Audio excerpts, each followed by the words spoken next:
တန်ဖိုးမတိတဲ့ဘရင်တခါတုန်းကတိုင်းပြည်တစ်ပြည်မှာအလုံးမစိတ်သက်မကောင်းတဲ့ဘရင်တစ်ပါးရှိတာတဲ့သူတို့တိုင်းပြည်ရဲ့ကြက်တည်ဆောင်ဆင်ဖြူတစ်ကောင်လည်းရှိပါသေးတယ်ဆင်ဖြူကြီးကအင်မတန်မှလိမ့်မာပြီးကောင်းကင်ပေါ်လဲပြန်တက်ပါသေးတယ်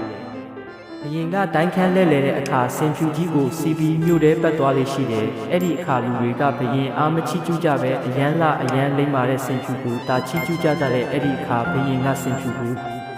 မနာလိုကတပ်ဖို့ကြံစီပါတော့တယ်ဒါနဲ့ဘရင်ကလဲဆင်စရာနဲ့ဆင်ဖြူအား6ကမ်းပါတို့ခေါ်ကဆင်ဖြူအားတက်ရန်ကြံစီပါတော့တယ်ဒါကိုဆင်စရာကတိကဆင်ဖြူအနာကခါဆင်ဖြူအားတောင်ပန်းဖြန့်ပြီးထွက်ပြေးစီပါတော့တယ်